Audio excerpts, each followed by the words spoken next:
Big TV భక్తి సమాచారం WhatsApp ఛానల్లో జాయిన్ అవ్వండి. అన్ని విశేషాలు ఎప్పటికప్పుడు తెలుసుకోండి. ప్రేక్షకులందరికీ నమస్కారం అండి.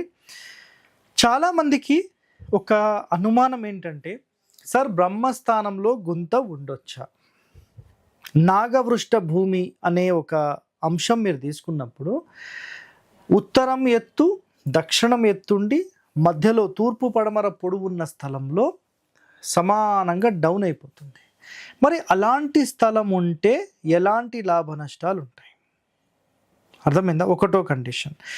రెండవ కండిషన్, ఏపీ తెలంగాణలో ఈరోజు వరకు ఎంతోమంది చెప్పిన మాట విని నష్టపోయిన మీరందరికీ ఈ వీడియో ఒక సమాధానం చెప్తుంది. గుర్తుపెట్టుకోండి.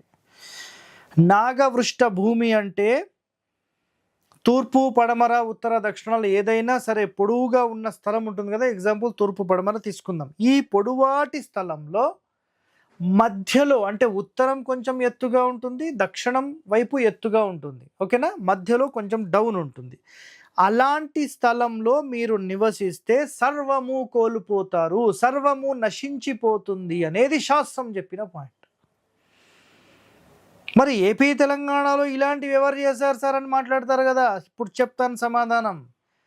ఉత్తరం పల్లంగానే ఉందనుకుందాం.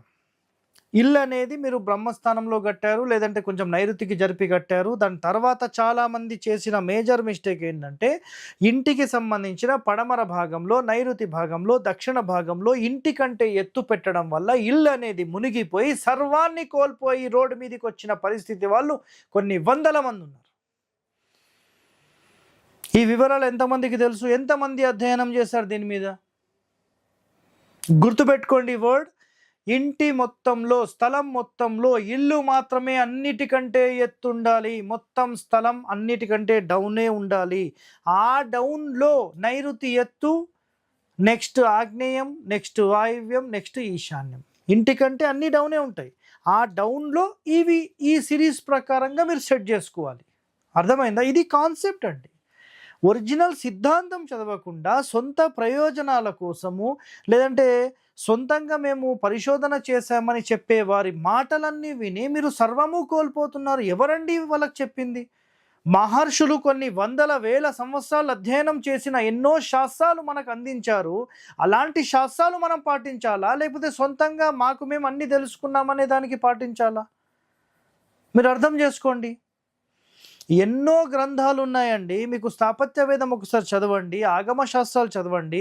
అసలు ఒక మందిరం ఎలా నిర్మించాలి, ఒక బిల్డింగ్ ఆర్కిటెక్చర్ ఏంటి, ఒక టెంపుల్ ఆర్కిటెక్చర్ ఏంటి, ప్రపంచ దేశాల్లో ఎలాంటి ఆర్కిటెక్చర్ ఫాలో అవుతున్నారు, దానికి మన భారతదేశానికి సంబంధించిన మయాన్ మహర్షి చెప్పబడిన కండిషన్స్లో ఎలా దానికి లింక్ చేశారు అబ్జర్వ్ చేయండి ఒకసారి. ఎన్నో నియమాల ప్రకారం ఒక ఇంటి నిర్మాణం చేయాలి. మరి అలాంటి నియమాలన్నీ పాటించకుండా సొంతంగా ఏదో ఒక ప్లాన్ గీసేసి ఒక 5,000 10,000 తీసుకుంటే ఎలా? మీకు అర్థమైందా నా పాయింట్? అర్థం చేసుకోండి. ఇక్కడ చూడండి, ఇంకా నెక్స్ట్ డెప్త్లోకి వెళ్దాం. నాగవృష్ట భూమి అంటే తూర్పు పడమర పొడవుగా ఉండి మధ్యలో స్లోప్ ఉంటుంది. అంటే బ్రహ్మస్థానం నుంచి పడమర వైపుగా, బ్రహ్మస్థానం నుంచి తూర్పు వైపుగా స్లోపే ఉంటుంది. నెక్స్ట్, స్థలం ఎత్తు కంటే మధ్యలో పల్లం 100% ఉండకూడదు. మధ్యస్థానం మొత్తం స్థలం ఎత్తు కంటే స్లోప్ ఉంటే దానివల్ల జరిగే అనర్థాలు చాలా ఎక్కువ. ధనం నశించడం, శత్రు వృద్ధి అవ్వడము, కలహాలు, భార్యాపుత్రులకు అరిష్టము, డెవలప్మెంట్ జీరో అయిపోతుంది. అర్థమైందా మీకు? చాలా చాలా డేంజర్గా ఉంటుంది. అయితే సార్ మీరు మరి ఇంటి మధ్యలో డౌన్ ఉండొద్దని చెప్పారు, రైట్, ఓకే, మీ మాట మేము వింటాం. మరి మండువా ఇండ్లకు డౌన్ ఉంటుంది కదా, ఈ పిచ్చి ప్రశ్నలు వేస్తారని నాకు కూడా తెలుసు కదా. గుర్తుపెట్టుకోండి ఇక్కడ వర్డ్. ఒక మండువా ఇల్లు కట్టేటప్పుడు సెంటర్ ఆఫ్ ద బ్రహ్మస్థాన ఏరియా మొత్తం ఓపెన్ టు స్కై చేస్తున్నాం. అలా ఓపెన్ టు స్కై చేసిన టైంలో మాత్రమే ఆ బ్రహ్మస్థానం డౌన్ చేయడానికి అర్హత ఉంటుంది. ఇది ఒకటో కండిషన్. ఇప్పుడు రెండో కండిషన్ మాట్లాడతాం. ముందుగా స్థలంలో మనం ఇల్లు ఎక్కడ కడుతుంటామో దానికి అధిష్టానాన్ని ముందు ఏర్పాటు చేయాలి. అంటే అధిష్టానం అంటే గ్రౌండ్ కంటే ఎత్తులో మొత్తం ఒక స్లాబ్ వర్స్ వేసేస్తాం. ఆ లెవెల్ కంటే మించి ఇల్లు కడతాం. ఆ లెవెల్కే ఇంటి లోపల గుంతను మెయింటైన్ చేస్తాం. అది చాలా డెప్త్ తెలిసిన వ్యక్తులు మాత్రమే సెట్ చేయగలుగుతారు. మీరు ఇలాంటి క్యాలిక్యులేషన్ తెలుసుకోవాలంటే ఇంటి బయట కూర్చోడానికి అరుగులు, ఇంటి లోపల బ్రహ్మస్థానం హైటు 2 ఒక్క లెవెల్లో చేస్తారు. ఇది చాలా పెద్ద సీక్రెట్. ఏ ఇంటి లోపలైతే బ్రహ్మస్థానం ఓపెన్ ఉండి, గుర్తుపెట్టుకోండి, ఓపెన్ ఉండి మధ్యస్థానం డౌన్ ఉన్నా వాళ్ళకి ఏమీ కాదు.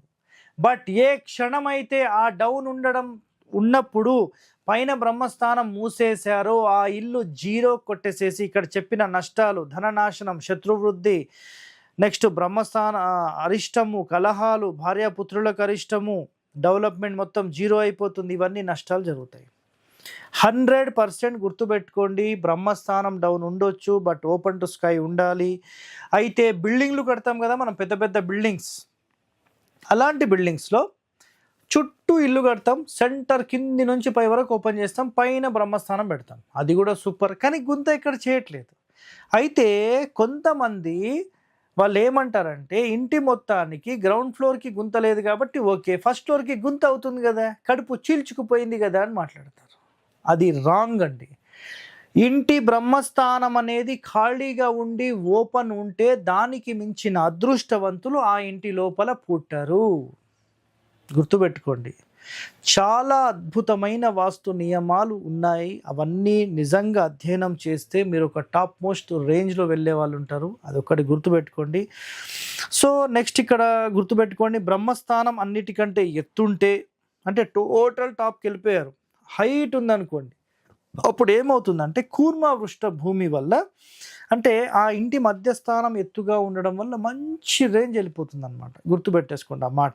ఓకే, నెక్స్ట్ సౌత్ హైట్ ఉండాలనేది 100% వాస్తవం, పడమర ఎత్తు ఉండాలనేది 100% వాస్తవం, సో నైరుతి ఎత్తు ఉండాలనేది 100% వాస్తవం. ఇందాక మీకు కండిషన్ చెప్పాను, స్థలం మొత్తంలో ఎత్తు ఉండాలి కానీ ఇంటికంటే ఎత్తు ఉండొద్దు. ఇక్కడ చూడండి, మధ్యే నీచం అర్ధహాని అన్నారు. అంటే మధ్యస్థానం ఎప్పుడైతే డౌన్ అయిపోయిందో ఆటోమేటిక్గా అర్ధహాని, అర్ధ అంటే డబ్బులు హాని అయిపోతాయి. క్లియర్గా వర్డ్ చెప్పేశారు. బట్ దీని కండిషన్ ఏం చెప్పాము, సెంటర్ ఓపెన్ టు స్కై ఉంటే ఎలాంటి ఇబ్బంది లేదు. బ్రహ్మస్థానం ఓపెన్ ఉన్న ఇండ్లల్లో మీరు ఎప్పటికీ కూడా మాకు ఏమీ లేదు, మేము జీరోకి అయిపోయాం, మేము రోడ్ మీద పడ్డాము అన్న వాళ్ళు ఉండరు. బట్ ఏదో ఒక వాస్తు దోషం గెలుక్కొని వాళ్ళకు వాళ్ళు చేసుకొని దాన్ని నష్టపరుచుకుంటున్నారు, కానీ లేకపోతే ఒక టాప్ మోస్ట్ రేంజ్లో వాళ్ళు ఉంటారండి. గుర్తుపెట్టుకోండి మాట, అర్థమైందా? ఇల్లు శాస్త్రపరంగా కట్టాలి, ఇల్లు ఎప్పుడు మొదలు పెట్టడం, ఇవన్నీ కండిషన్స్ ఉంటాయి. అవన్నీ నిజంగా మీరు ఫాలో అవ్వగలిగితే దానికి మించిన ఇల్లే లేదండి. అర్థమైందా? ఒక అద్భుతమైన ఇంటి నిర్మాణం మీరు చేసుకోండి, ఎలాంటి వాస్తు దోషాలు లేకుండా. ఎంత సాధ్యమైతే అంత సాధ్యమైనంత వరకు వాస్తు దోషాలను తగ్గించే దిశలో వెళ్ళి మీరు మంచి అభివృద్ధిలో ఉండాలని కోరుతూ సెలవు తీసుకుంటున్నాను. మీ హరివాస్తు హరి. థ్యాంక్ యూ అండి. For more videos like this, subscribe Big TV channel.